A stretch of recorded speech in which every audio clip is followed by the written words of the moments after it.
حقوق کے حوالے سے دو قسم کے حقوق ہمارے لیے رکھے ہیں،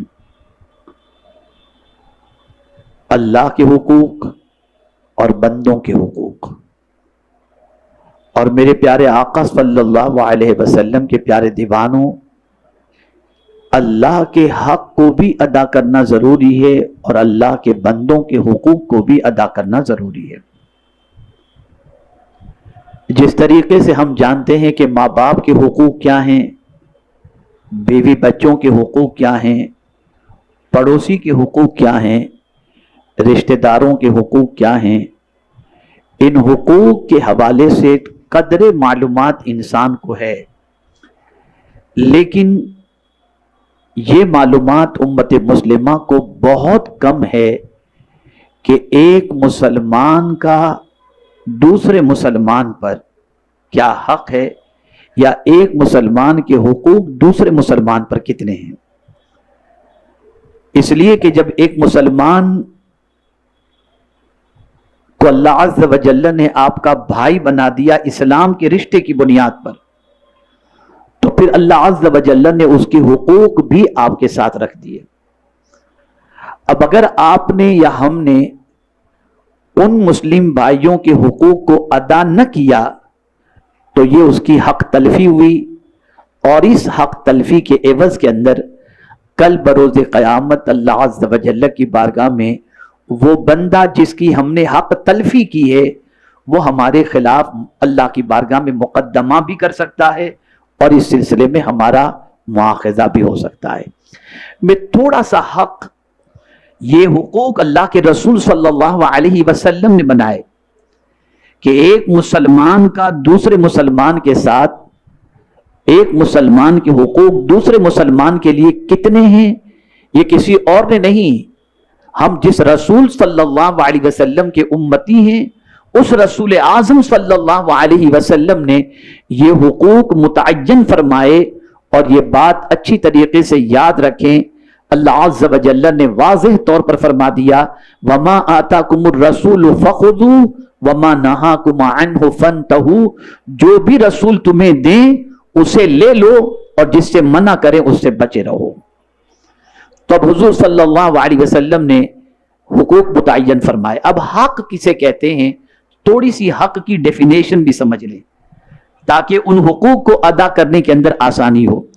حق سے مراد وہ ذمہ داری ہے جو ایک ذات پر دوسری ذات کے مقابل لازم ہو، یعنی ایک رسپانسبلٹی ہے۔ حق ایک رسپانسبلٹی ہے جو اللہ نے کسی اور کے لیے تم پر کمپلسری کر دی۔ جیسے ہم نے شادی کی تو شادی کے بعد اللہ عز و جل نے بیوی کی کچھ رسپانسبلٹی ہمارے اوپر رکھ دی، جو تم کھاؤ وہ کھلاؤ، جہاں تم رہو اسے رکھو، جو تم لباس پہنو جس قسم کا اسے پہناؤ۔ تو یہ حق اللہ نے ہمارے ذمے رکھ دیا۔ اگر ہم نے اپنی بیوی کا یہ حق ادا نہ کیا تو یہ بیوی قیامت کے دن ہمارے خلاف اللہ کی بارگاہ کے اندر مقدمہ کر سکتی ہے۔ اسی طریقے سے اللہ کے رسول صلی اللہ علیہ وسلم نے ایک مسلمان کے 6 حقوق دوسرے مسلمان پر رکھے۔ اگر کوئی مسلمان ان حقوق کو ادا نہیں کرے گا تو قیامت کے دن جس کا حق مارا ہے وہ اللہ کی بارگاہ کے اندر شکایت بھی کر سکتا ہے، اور اللہ کی بارگاہ سے اس کا مواخذہ بھی وہ کرا سکتا ہے۔ میرے پیارے آقا صلی اللہ علیہ وسلم کے پیارے دیوانوں، آج انشاءاللہ میں پہلے حق کے حوالے سے گفتگو کروں گا۔ کیا آپ آج پہلا حق سمجھ لیں؟ 6 حقوق ہیں، جیسا کہ رسول اعظم صلی اللہ علیہ وسلم نے فرمایا۔ حضرت ابو ہریرہ رضی اللہ تعالیٰ عنہ سے مروی ہے کہ تاجدار کائنات صلی اللہ علیہ وسلم نے فرمایا، مسلمان کے دوسرے مسلمان پر 6 حق ہیں۔ پوچھا گیا، یا رسول اللہ صلی اللہ علیہ وسلم وہ کون سے ہیں؟ تو رسول اعظم صلی اللہ علیہ وسلم نے فرمایا، جب تم اس سے ملو تو اس کو سلام کرو۔ یہ پہلا حق ہے کہ جب تم کسی مسلمان سے ملو تو ڈائریکٹ بات کرنا شروع مت کر دو، اس کا حق پہلے ادا کرو کہ اپنے بھائی کو پہلے سلام کہو۔ میرے پیارے آقا صلی اللہ تعالی علیہ وسلم کے پیارے دیوانوں، اگر پوری حدیث کا میں ترجمہ آپ کو سنا دوں گا تو سرسری طور پر تو آپ کی سمجھ میں بات آ جائے گی، لیکن میں چاہتا ہوں کہ تفصیل کے ساتھ اس حق کی عظمت کو آپ سمجھیں اور اس کی اہمیت کو سمجھیں، تاکہ آپ ایک مسلمان کا حق ادا کرنے کے لیے اچھی طریقے سے اپنے آپ کو پریپیئر کر سکیں۔ بہرحال میں چاہتا ہوں کہ چلیے 6 حقوق آپ کو سرسری طور پر اس حدیث کا ترجمہ جو ہے وہ سنا دوں تاکہ آپ 6 حقوق سمجھ لیں۔ پہلا حق یہ کہ مسلمان کے دوسرے مسلمان پر 6 حق ہیں، ان میں سے پہلا حق یہ ہے کہ جب تم اس سے ملو تو اس کو سلام کرو۔ دوسرا حق، اور جب وہ تم کو دعوت دے تو قبول کرو۔ تیسرا حق، جب وہ تم سے نصیحت طلب کرے تو اس کو نصیحت کرو۔ چوتھا حق، جب اسے چھینک آئے تو الحمدللہ کہو، تو اس کے لیے رحمت کی دعا کرو۔ یعنی الحمدللہ جب کوئی کہے، چھینک آئی کسی کو اور اس نے جیسے ہی الحمدللہ کہے تو اس کو چاہیے کہ وہ صرف الحمدللہ نہ کہے، الحمدللہ رب العالمین کہے۔ تو جس نے چھینک جس کو آئی ہے، اس نے جیسے ہی الحمدللہ رب العالمین کہا، آپ نے سنا، تو اس کا حق ہے کہ جس نے اللہ کا شکر ادا کیا، جواب دینا آپ پر اس کے لیے حق ہے کہ آپ فوراً کہیں یرحمک اللہ، اللہ تعالیٰ تم پر رحمت فرمائے۔ اسی کے ساتھ 5واں حق، جب وہ بیمار ہو جائے تو اس کی عیادت کرو۔ اور 6واں حق، جب وہ فوت ہو جائے تو اس کے پیچھے یعنی جنازے میں جاؤ، اور جنازے میں آگے چلنے کی ممانعت ہے، پیچھے رہنے کا حکم ہے۔ میں سمجھتا ہوں سرسری طور پر یہ 6 حقوق آپ نے سمجھ لیے۔ اب میرے پیارے آقا صلی اللہ تعالی علیہ وسلم کے پیارے دیوانوں، سلام کتنی عظیم چیز ہے۔ ایک مسلمان کا دوسرے مسلمان کو سلام کرنا، اس سلام کی کتنی اہمیت ہے، اور اللہ تعالیٰ نے اس سلامتی کی دعا کو کہاں کہاں رکھا، اور یہ سلام کو پروردگار جل جلالہ نے کس طریقے سے پھیلایا، اور اس کی عظمتیں قرآن و حدیث کے اندر اگر آپ دیکھیں گے تو میرے پیارے آقا صلی اللہ علیہ وسلم کے پیارے دیوانوں، اچھی طریقے سے آپ کی سمجھ میں یہ بات آ جائے گی۔ اللہ کے رسول صلی اللہ تعالی علیہ وسلم پر نازل ہونے والا قرآن، جس میں رب قدیر جل جلالہ نے واضح طور پر فرمایا، جو سورہ انعام کی آیت نمبر 54 ہے، جس میں اللہ عز و جل ارشاد فرماتا ہے وَإِذَا جَاءَكَ الَّذِينَ يُؤْمِنُونَ بِآيَاتِنَا فَقُلْ سَلَامٌ عَلَيْكُمْ، اور جب تمہارے حضور وہ حاضر ہوں جو ہماری آیتوں پر ایمان لاتے ہیں تو ان سے فرماؤ تم پر سلام۔ یعنی جب کسی مسلمان سے ملو، ایمان والے سے ملو، تو بات کرنے سے پہلے سلام کرو، کہ یہ سلام کرنا اس کا حق ہے۔ اسی طریقے سے میرے پیارے آقا صلی اللہ تعالی علیہ وسلم کے پیارے دیوانوں، ایمان والوں سے رب قدیر جل جلالہ نے سلام کے حوالے سے فرمایا یا ایھا الذین آمنوا لا تدخلوا بیوتا غیر بیوتکم حتی تستأنسوا وتسلموا علی اہلھا ذالکم خیر لکم لعلکم تذکرون۔ یہ سورۃ النور کی آیت مبارکہ ہے۔ اللہ فرماتا ہے اے ایمان والو، اپنے گھروں کے سوا اور گھروں میں نہ جاؤ۔ توجہ چاہوں گا، اپنے گھروں کے سوا اور گھروں میں نہ جاؤ جب تک کہ اجازت نہ لے لو۔ وداؤٹ پرمیشن کسی کے گھر نہ جاؤ اور ان کے ساکنوں کو سلام نہ کر لو، یہ تمہارے لیے بہتر ہے کہ تم دھیان کرو۔ یعنی اس گھر میں جہاں آپ کسی اور کے گھر میں جانا چاہتے ہیں تو اس وقت تک نہ جاؤ جب تک اجازت نہ لے لو اور سلام نہ کر لو۔ اگر تمہیں اجازت بھی ملتی ہے، جیسے کہ آج کل ہم ڈور بیل سب کے گھروں کے اندر ہے، ڈور بیل بجاتے ہیں، تو ڈور بیل بجاتے ہی اگر گھر والوں نے پوچھا یا خود اپنے گھر والوں نے پوچھا کون، تو جواب میں اپنا نام بتانا ضروری ہے۔ نام بتائیں اور نام بتانے کے بعد اجازت طلب کریں، اور اجازت مل جانے پر اس گھر میں داخل ہوں اور گھر والوں کو سلام کریں۔ ڈائریکٹ ہاؤ آر یو، کیسے ہو، کیسا چل رہا ہے، نہیں، سلام کرو، سلام کرو۔ یہ کوئی اور نہیں کہہ رہا، یہ پروردگار جل جلالہ ارشاد فرما رہا ہے۔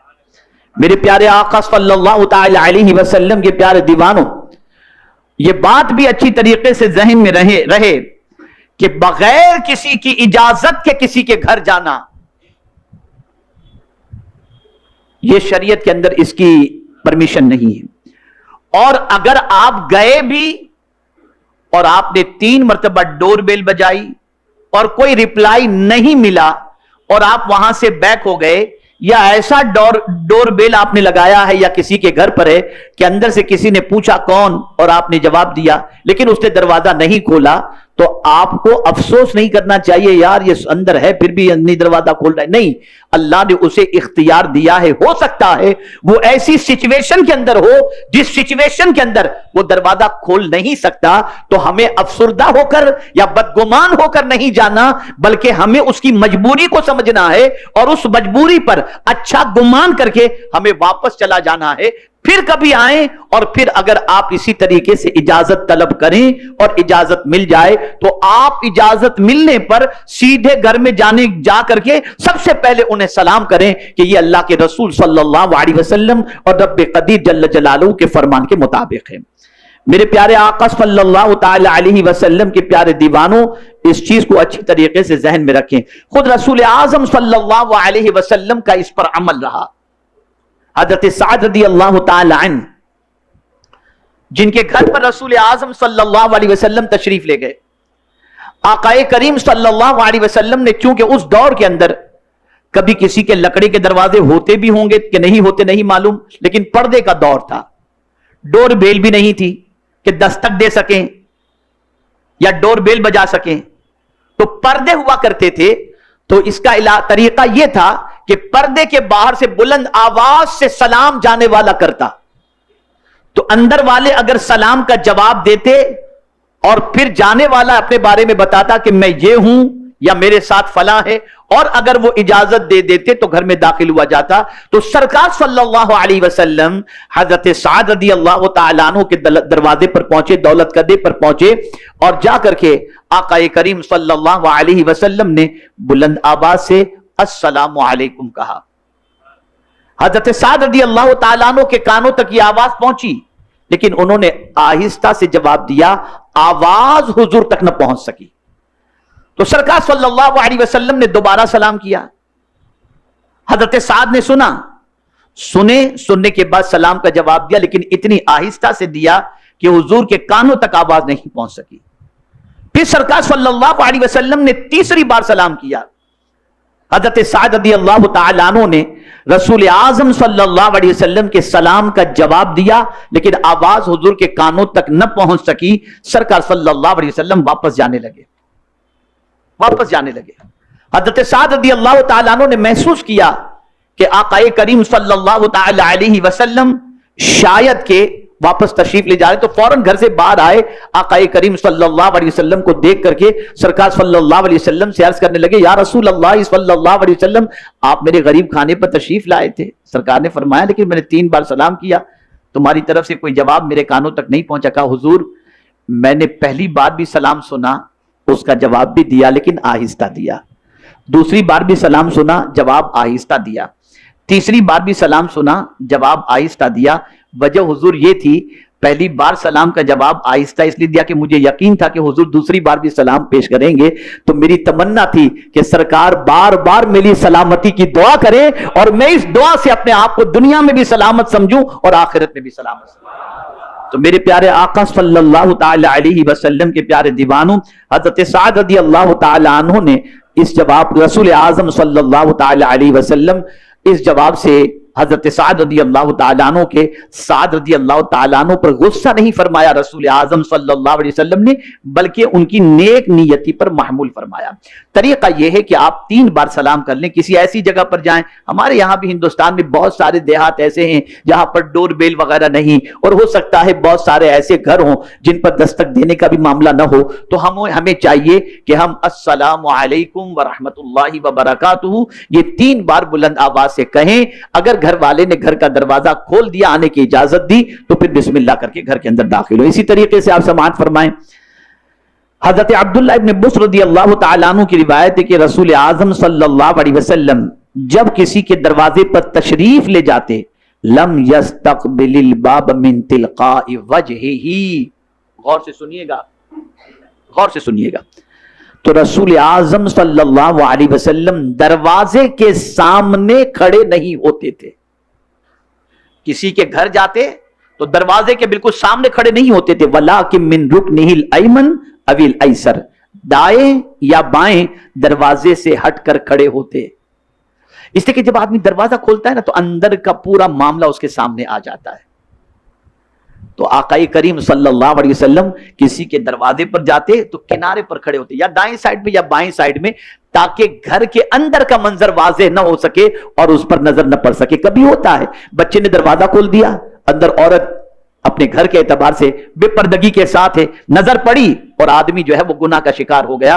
اور میرا یہ جملہ یاد رکھیے گا، ایک جملہ بہت پیارا عرض کر رہا ہوں، غالباً مولا علی کرم اللہ تعالی وجہ الکریم کا قول ہے، اگر اس کو آپ نے زندگی بھر یاد رکھا نا تو بہت سارے گناہوں سے بچ جائیں گے. مولا علی رضی اللہ تعالیٰ عنہ فرماتے ہیں، کسی کے گھر جاؤ تو نگاہ نیچی رکھو، کسی کے گھر جاؤ تو نگاہ نیچی رکھو، اور اس گھر سے باہر نکلو تو زبان کی حفاظت کرو. گھر میں جاؤ تو نگاہ نیچی رکھو اور باہر نکلو تو زبان کی حفاظت کرو. اس لیے کہ گھر والوں نے آپ کے ساتھ کیا سلوک کیا، گھر والے آپ کو چائے کا پوچھے کہ نہیں پوچھے، گھر والوں نے ریسپیکٹ کیا کہ نہیں کیا. اب آپ کو دیکھنے والا تو دیکھ لیا کہ آپ اس کے گھر جا رہے ہو، لیکن گھر والے نے آپ کے ساتھ کیا سلوک کیا یہ تو باہر والا نہیں جانتا نا. تو اب جو کچھ بھی آپ کے ساتھ ہوا ہے باہر نکل کے چپ رکھنا اپنی زبان کو، تاکہ غیبت کے جرم میں گرفتار نہ ہو جاؤ. ہمارے یہاں لوگ دعوت میں کھا کر کے باہر نکلتے ہیں اور اس کے بعد جو اس گھر والے کی برائی شروع کرتے ہیں تو بیچارہ کھلاتا بھی ہے اور باہر اپنی برائی کے حوالے سے جانتا بھی. قربان ہمارا خیال کرنے والے مولا علی کی عظمت پر کہ کتنا ہمارا خیال ہے اور کتنی نوک پلک ایک مسلمان کی درست رکھنے کے سلسلے میں اللہ عز و جل کے مقبول بندوں نے رہنمائی فرمائی. گھر میں داخل ہو نگاہیں نیچی رکھو. بہت سارے اس طریقے سے نگاہوں کو آوارہ کر دیتے ہیں کہ العیاذ باللہ، اللہ رحم و کرم فرمائے. تانک جھانک پتہ نہیں کیا کیا ہوتا ہے. اور اب تو حال اتنا برا ہو گیا کہ کسی کو تانکنے جھانکنے کی ضرورت ہی نہیں. گھر کی جوان بچیوں کو مہمانوں کو پانی پلانے کے لیے لوگ بھیجتے ہیں، چائے سرو کرنے کے لیے. مرد اس آدمی کے ساتھ بیٹھا ہوگا اور جوان بچیاں انکل کیسے ہیں لا کر کے پیش کرتی. لا حول ولا قوت الا باللہ العلی العظیم. کیا ہو گیا ہماری قوم کو؟ حضور تو گناہ سے بچانا چاہتے ہیں اور معاشرہ گناہوں کے اندر ڈوب رہا. ارے یار کس کی نگاہ اتنی پاک ہے؟ مجھے بتاؤ نا، کس کی نگاہ اتنی پاک ہے؟ اگر پاکیزگی والی بات ہی ہوتی تو قرآن کبھی یہ نہیں کہتا قل للمؤمنین یغضوا من ابصارہم. اپنے محبوب سے رب نے کہلوایا میرے محبوب مومنوں سے کہہ دو کہ اپنی نگاہیں نیچی رکھیں. اور عورتوں سے کہا گیا کہ عورتوں سے کہہ دو کہ اپنی نگاہیں نیچی رکھیں. یہ کہاں کا سسٹم ہے؟ جوان بچیوں کو کھڑا کر دیتے ہیں، بیویوں کو کھڑا کر دیتے ہیں. خدا را ایسا نہ کرو، ڈرو اللہ سے، ڈرو اللہ سے. حضور تو کبھی گھر کے دروازے کے سامنے کھڑے نہیں رہتے تھے، دائیں یا بائیں کھڑے رہتے تھے تاکہ گھر کا منظر واضح نہ ہو جائے. لیکن آج ہمارے یہاں بڑا عجیب حال ہو چکا ہے، بڑا عجیب حال ہو چکا ہے. میرے پیارے آقا صلی اللہ تعالی علیہ وسلم کے پیارے دیوانوں، اسی طریقے سے اللہ عز و جل نے قرآن مقدس میں اپنے ماننے والوں کے گھروں میں داخل ہونے کا طریقہ یوں بھی بیان فرمایا. فَإِذَا دَخَلْتُمْ بُيُوتًا فَسَلِّمُوا عَلَىٰ أَنفُسِكُمْ. پہلے کیا تھا؟ کسی کے گھر کی بات. اب اللہ فرما رہے اپنے گھر میں داخل ہو. جب اپنے گھر میں بھی داخل ہونا ہو تو کیا کرنا ہے؟ پھر جب کسی گھر میں جاؤ تو اپنوں کو سلام کرو. یعنی گھر میں جو بھی موجود ہے، یہ نہیں کہ سیدھا دروازہ کھولے کہاں تھے تم ابھی تک، نہیں، پہلے سلام کرو. اور یہاں ایک بات بتاؤں، جو شخص یہ چاہتا ہو کہ اللہ عز و جل اس کے گھر سے تنگ دستی کو دور فرما دے، اسے چاہیے کہ وہ اپنے گھر میں جب داخل ہو، گھر میں کوئی ہو یا نہ ہو، پہلے سلام کرے گھر میں داخل ہو کر، پھر حضور صلی اللہ علیہ وسلم پر درود شریف پڑھے اور پھر سورہ اخلاص ایک مرتبہ پڑھ لے. کبھی اس گھر میں فاقہ آئے گا ہی نہیں، آئے گا ہی نہیں. اپنے گھر میں بھی داخل ہو کر کے سلام کرو. کچھ لوگ سوچتے ہیں میں اور بیوی کو سلام کروں، لا حول ولا قوت. ارے قرآن کہہ رہے گھر والوں کو سلام کرو. میرے پیارے آقا صلی اللہ علیہ وسلم کے پیارے دیوانوں، اسی طریقے سے اللہ عز و جل نے ارشاد فرمایا وَإِذَا حُيِّيتُم بِتَحِيَّةٍ فَحَيُّوا بِأَحْسَنَ مِنْهَا او ردوہا ان اللہ کان علی کل شیء حسیبا. اللہ عز و جل فرماتے اور جب تمہیں کوئی کسی لفظ سے سلام کرے تو اس سے بہتر لفظ میں جواب ہو. اگر کسی نے کہا السلام علیکم تو تم جواب میں کہو وعلیکم السلام ورحمۃ اللہ وبرکاتہ. یہ حکم اللہ دے رہا ہے. کبھی کبھی لوگ بہت دعاؤں کے ساتھ سلام کا جواب دیتے ہیں، تو یہ اگر کوئی دیتا ہے تو گویا وہ اللہ کے کلام پر عمل کر رہا ہے، اللہ کے فرمان پر عمل کر رہا ہے. جب بھی کوئی آپ کو سلام کرے تو قرآن کہتا ہے اس سے بہتر الفاظ کے ساتھ اس کے سلام کا جواب کہو. میرے پیارے آقا صلی اللہ تعالی علیہ وسلم کے پیارے دیوانوں، اسی طریقے سے قرآن مقدس میں اللہ عز و جل نے سلام کی اہمیت کو سمجھانے کے لیے ارشاد فرماتا ہے کہ جب فرشتے انسان کی روح قبض کرنے کے لیے آتے ہیں، خاص طور پر مومنین کی، جب فرشتے مومنین کی، اور مومنین کے اندر بھی وہ اللہ کے بندے جو متقی ہیں، اللہ سے ڈرنے والے ہیں، ان کی کیفیت کیا ہوتی ہے؟ فرشتوں کی ڈائریکٹ آ کر روح قبض کرتے ہیں؟ نہیں. قرآن کہتا ہے کذالک یجزی اللہ الذین متقین الذین تتوفاہم الملائکۃ الطیبین یقولون سلام علیکم ادخلوا الجنۃ بما کنتم تعملون. قرآن کہتا ہے اللہ ایسا ہی صلہ دیتا ہے پرہیزگاروں کو جن کی جان نکالتے ہیں فرشتے سترے پن میں، یہ کہتے ہوئے کہ سلامتی ہو تم پر. یعنی متقی اللہ سے جو بندہ ڈرتے ہوئے اپنی زندگی گزارا ہے، جب اس کی روح قبض کرنے والے فرشتے آتے ہیں تو ڈائریکٹ روح قبض نہیں کرتے، پہلے کہتے ہیں سلام علیکم ادخلوا الجنۃ بما کنتم تعملون، سلامتی ہو تم پر، جنت میں جاؤ اپنے بدلے کیے کا. یعنی جو نیک کام تم نے کیا ہے سلامتی بھی ہو اور جنت میں بھی چلے جاؤ. پتہ چلا سلام کہاں کہاں ہے. مرنے سے پہلے بھی سلام، گھر میں داخل ہوتے وقت بھی سلام، ملتے وقت بھی سلام. میرے پیارے آقا صلی اللہ علیہ وسلم کے پیارے دیوانوں، اسی طرح قرآن مقدس میں اللہ رب العزت جل جلالہ نے ارشاد فرمایا وَسِيقَ الَّذِينَ اتَّقَوْا رَبَّهُمْ إِلَى الْجَنَّةِ زُمَرًا حَتَّى إِذَا جَاءُوهَا وَفُتِحَتْ أَبْوَابُهَا وَقَالَ لَهُمْ خَزَنَتُهَا سَلَامٌ عَلَيْكُمْ طِبْتُمْ فَادْخُلُوهَا خَالِدِينَ. اور جو اپنے رب سے ڈرتے تھے ان کی سواریاں گروہ گروہ جنت کی طرف چلائی جائیں گی، یہاں تک کہ جب وہاں پہنچیں گے اور اس کے دروازے کھلے ہوئے ہوں گے اور اس کے داروغہ سے کہیں گے سلام تم پر، تم خوب رہے، جاؤ جنت میں ہمیشہ رہنے کے لیے. اللہ اکبر. آپ ذرا سوچو، اندازہ لگاؤ، وہ لوگ جو زمین کے اوپر اللہ سے ڈرتے ہوئے زندگی گزاریں گے ان کو فرشتے قیامت کے دن جنت میں داخل ہوتے وقت بھی سلام پیش کریں گے. میرے پیارے آقا صلی اللہ تعالی علیہ وسلم کے پیارے دیوانوں، اسی طریقے سے قرآن مقدس میں اللہ عز و جل نے فرمایا والملائکۃ یدخلون علیہم من کل باب سلام علیکم بما صبرتم فنعم عقبی الدار. اور فرشتے ہر دروازے سے ان پر یہ کہتے آئیں گے سلامتی ہو تم پر، تمہارے صبر کا بدلہ تو پچھلا گھر کیا ہی خوب ملا. یعنی جنت کے جتنے دروازے ہوں گے نا، ہر دروازے سے فرشتے کہیں گے سلام علیکم سلام علیکم سلام علیکم. کیا منظر ہوگا، آپ ذرا سوچو.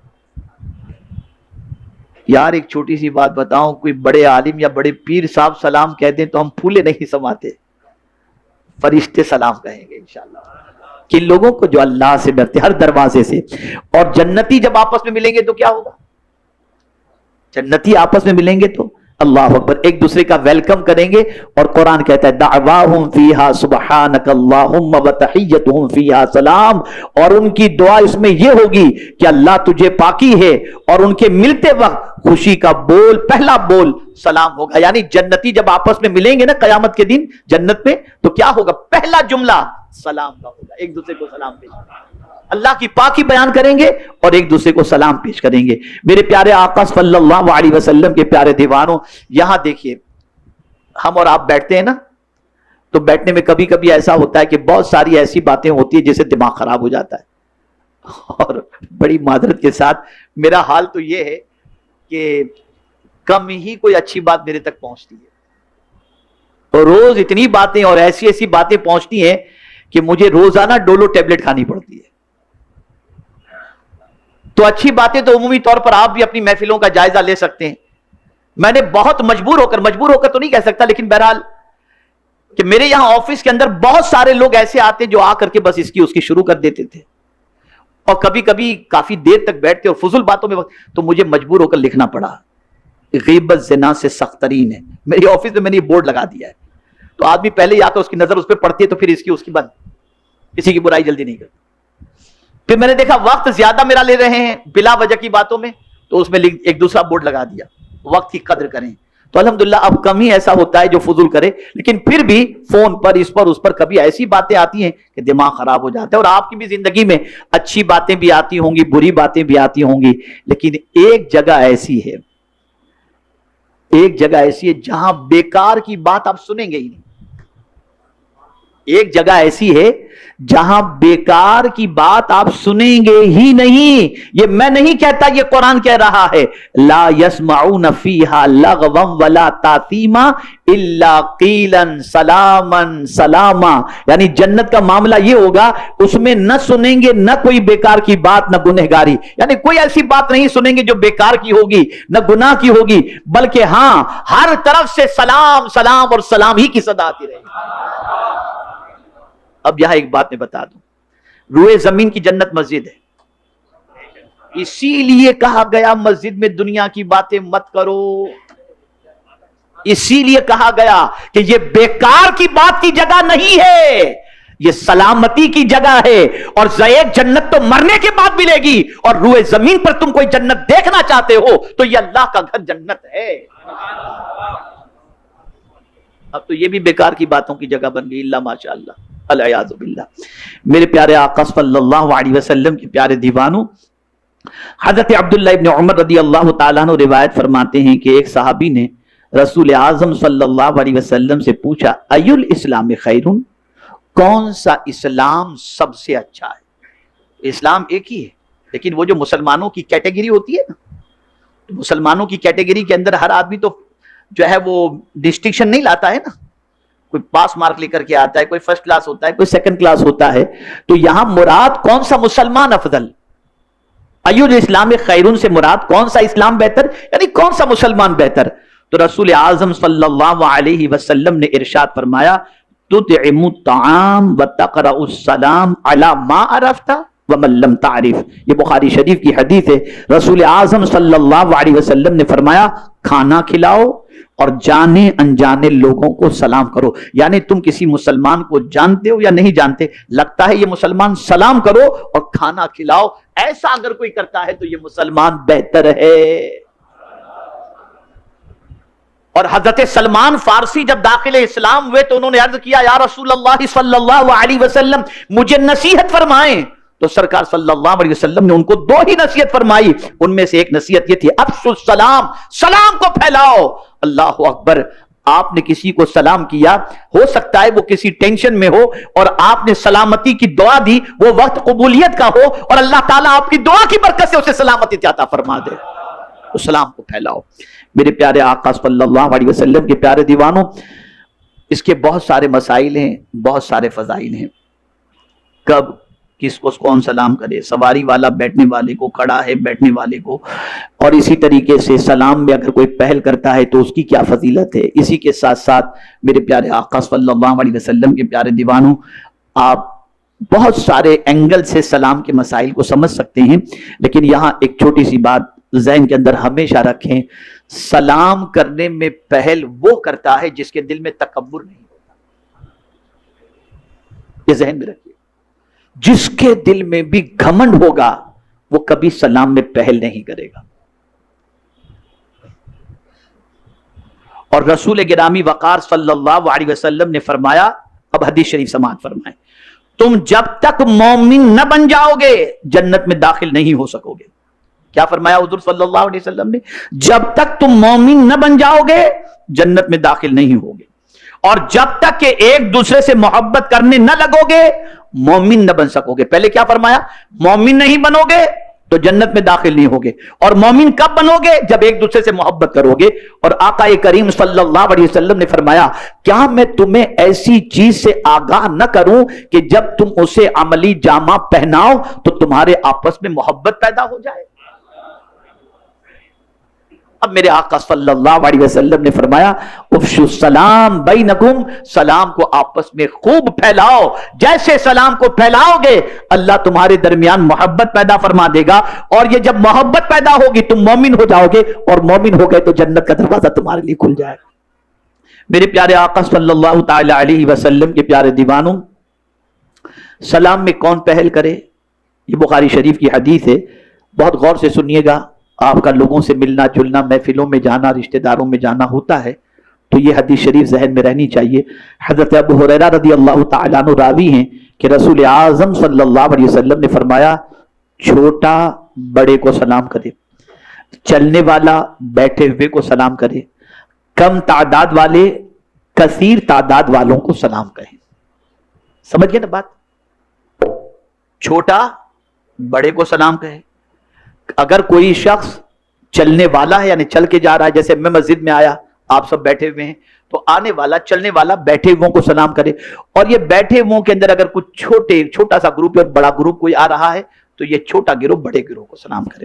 میرے پیارے آقا صلی اللہ علیہ وسلم کے پیارے دیوانوں، ابھی میں نے جو بات بتائی رسول اعظم صلی اللہ علیہ وسلم کے فرمان کی عکاسی ہے کہ حضرت عبداللہ رضی اللہ تعالیٰ عنہ سے مروی ہے کہ رسول اعظم صلی اللہ علیہ وسلم نے فرمایا البادی بالسلام بریء من الکبر. سرکار صلی اللہ علیہ وسلم فرماتے ہیں سلام میں پہل کرنے والا تکبر سے بری ہے. یعنی جس نے سلام میں پہل کر دیا یہ واضح ہو گیا کہ اللہ تعالیٰ نے اس کو تکبر سے آزاد فرمایا ہے. اور آقا کریم صلی اللہ علیہ وسلم نے پہلے سلام کرنے والے کی کیا فضیلت بیان فرمائی تو حضرت ابو امامہ رضی اللہ تعالیٰ عنہ سے روایت ہے کہ رسول اکرم صلی اللہ علیہ وسلم نے فرمایا جو شخص پہلے سلام کرے وہ رحمت الہی کا زیادہ مستحق ہے. میرے پیارے آقا صلی اللہ علیہ وسلم کے پیارے دیوانوں، حضور صلی اللہ علیہ وسلم بچوں کو سلام کرتے تھے. بس ایک حدیث عرض کر کے میں اپنی گفتگو کو ختم کرتا ہوں. انشاءاللہ زندگی رہی تو آئندہ ہفتہ واری اجتماع میں یا جمعہ میں انشاءاللہ العظیم میں اس پورے مضمون کو کور کرنے کی کوشش کروں گا. پورے مضمون سے مراد سلام کا مضمون تو جتنا آپ کی سمجھ میں آ گیا، بس آپ کو یہ سمجھ میں بات آ گئی کہ سلام میں پہل کرنا چاہیے. اس سے تکبر نہیں، گھر میں جائیں تو سلام کریں، لوگوں سے ملیں تو سلام کریں، جنہیں پہچانتے انہیں بھی سلام کریں، جنہیں نہیں پہچانتے انہیں بھی سلام کریں. جو بھی مسلمان ملے اسے سلام کرنا چاہیے. اب ایک حدیث آپ سماعت فرما لیں. حضرت ابو امامہ رضی اللہ تعالیٰ عنہ کی روایت ہے کہ رسول اعظم صلی اللہ علیہ وسلم نے فرمایا اللہ سے زیادہ نزدیک وہ شخص ہے جو پہلے سلام کرے. کتنی بڑی فضیلت. اس حدیث شریف سے معلوم ہوا کہ سلام میں پہل کرنے والوں کو قرب خداوندی کی لازوال اور بے بہا دولت حاصل ہوتی ہے. میں اگر تنقید کے طور پر کچھ کہوں تو مناسب نہیں ہوتا، لیکن میرے پیارے آقا صلی اللہ علیہ وسلم کے پیارے دیوانوں، ہمارے ہی بعض سنی بھائی ایک سنی کو دیکھ کر چہرہ پھیر لیتے ہیں، اسے سنی بھی مانتے ہیں، سلام کا جواب بھی نہیں دیتے، اور سلام کرو تو منہ پھیر لیتے ہیں، یا سامنے سے آتے ہیں تو منہ پھیر لیتے ہیں. ان سے پوچھو کہ یہ وہابی ہے، یہ دیوبندی ہے جس سے آپ نے منہ پھیرا، کیا یہ گستاخ رسول کافر ہے؟ تو کہیں گے نہیں ہم سنی تو مانتے ہیں. پھر سلام کیوں نہیں کرتے؟ سلام کا کیوں جواب نہیں دیتے؟ یا تو اپنی طبیعت کے مطابق چلو یا مصطفیٰ جان رحمت کی شریعت کے مطابق چلو. اللہ ہم سب کو رسول اعظم صلی اللہ علیہ وسلم کی شریعت پر چلنے کی توفیق عطا فرمائے. میرے پیارے آقا صلی اللہ تعالی علیہ وسلم کے پیارے دیوانوں، ایک دو حدیثیں اور اس موضوع سے متعلق ہیں، سن ہی لیجیے آپ. گھر والوں کو سلام نزول برکت کا باعث. حضرت انس رضی اللہ تعالیٰ عنہ سے روایت ہے کہ رسول اعظم صلی اللہ علیہ وسلم نے فرمایا، کیونکہ حضرت انس سرکار صلی اللہ علیہ وسلم کی بارگاہ میں چھوٹی سی عمر سے ہی پہنچ گئے تھے، 8 سال کی عمر تھی کم و بیش، تب سے حضور کے خادم کی حیثیت سے ہی تھے، تو سرکار انہیں بیٹا کہہ کر پکارتے تھے. تو سرکار صلی اللہ علیہ وسلم نے حضرت انس سے فرمایا، اے میرے بیٹے، جب تم اپنے گھر والوں کے پاس جاؤ تو سلام کرو کہ اس کے سبب تم پر اور تمہارے اہل پر برکت کا نزول ہوگا. میرے پیارے آقا صلی اللہ تعالی علیہ وسلم کے پیارے دیوانوں، سلام کا طریقہ غیروں والا نہیں ہونا چاہیے، مسلمانوں والا ہونا چاہیے کہ آقا کریم صلی اللہ علیہ وسلم نے ارشاد فرمایا من تشبہ بقوم فہو منہم۔ اسی کے ساتھ ساتھ ہمیں ایسا ہوتا ہے کہ کوئی کہتا ہے کہ فلاں نے آپ کو سلام کہا، فلاں نے آپ کو سلام کہا، تو اس سلام کا جواب دینا بھی واجب ہے۔ خط میں اگر کسی نے سلام لکھا ہے تو اس سلام کا جواب دینا بھی واجب ہے۔ اگر آپ کو واٹس ایپ پر کسی نے سلام لکھا ہے اس کا جواب دینا بھی واجب ہے۔ میرے پیارے آقا صلی اللہ علیہ وسلم کے پیارے دیوانوں، اور جواب دے کر آپ کوئی یا ہم کوئی احسان نہیں کرتے، ہم اپنے مسلمان بھائی کا جو ہم پر حق ہے وہ ادا کرتے ہیں۔ جیسا کہ میں نے آپ کو اس سے پہلے بتا دیا کہ ایک مسلمان کے دوسرے مسلمان پر 6 حقوق ہیں، ان میں سے پہلا حق یہ ہے کہ ایک مسلمان دوسرے مسلمان کو سلام کرے، اس مسلمان کو پہچانتا ہو یا نہ پہچانتا ہو ضرور سلام کرے، اور جو سلام میں پہل کرے گا اسے اللہ تعالیٰ اپنے قرب کی دولت عطا فرمائے گا اور اللہ اسے تکبر سے بری فرمائے گا۔ تو اب یہ بتائیے آج کے بعد اسے عام کریں گے انشاءاللہ؟ خوب عام کریں گے نا انشاءاللہ؟ میرے پیارے آقا صلی اللہ علیہ وسلم کے پیارے دیوانوں، یہ بھی ایک مسئلہ ہے بڑا عجیب کہ شوہر بیوی کو سلام کرنے سے ہچکچاتا ہے، اور کبھی سیٹھ ہے تو نوکر کو سلام کرنے سے ہچکچاتا ہے، استاد ہے تو شاگرد کو سلام کرنے سے ہچکچاتا ہے، بڑا ہے تو چھوٹے کو سلام کرنے سے ہچکچاتا ہے۔